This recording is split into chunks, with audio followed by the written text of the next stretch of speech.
Hey guys, today we are going to be making ribollita. Now the thing I like so much about ribollita is it is one of those recipes that you can utilize to use up produce that is not at its best.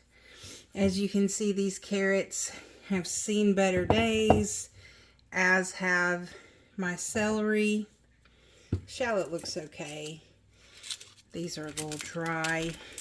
Onion, definitely looking worse for the wear, as well as the potatoes. This is something that I like to do and I like to make whenever stuff is going bad in the refrigerator.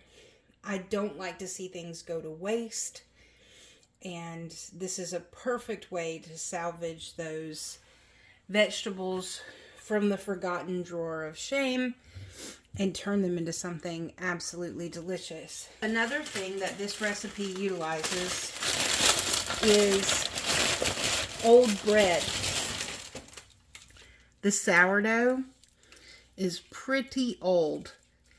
I can't remember when I bought it, but it's been a minute.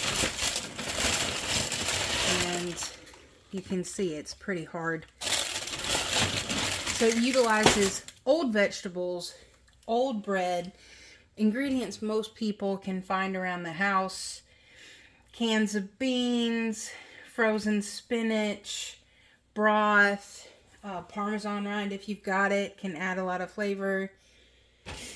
The third thing that I think is so awesome about this particular recipe is that it is a freezer-to-crockpot recipe.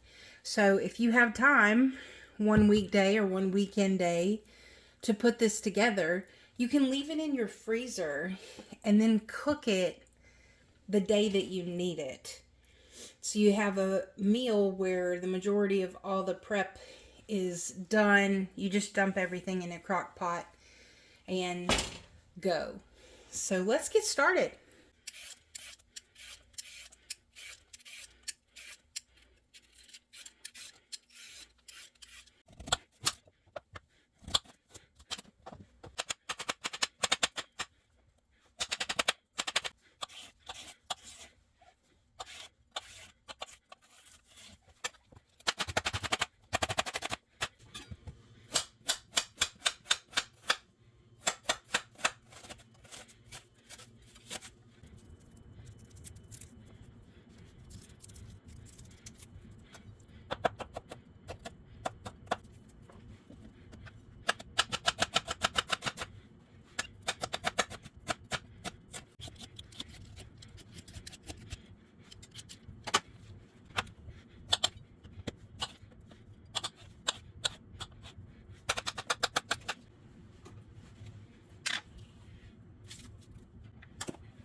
You flatten it out, put it in the freezer just like that, and on the day of, when you're ready to use it,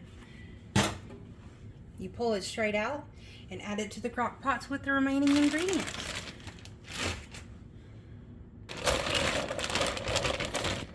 We're going to put in our veg. I did not freeze this, in case you're wondering why the veg looks so pristine.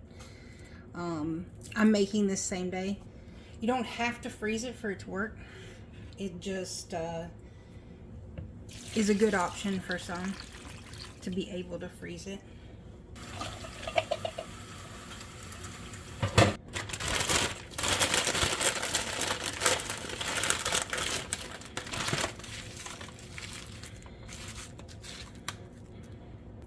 And this is, some of you may recognize it, some of you may not.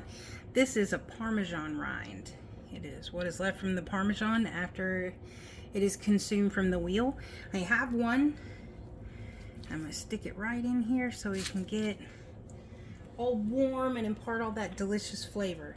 I'm going to turn this crock pot on high,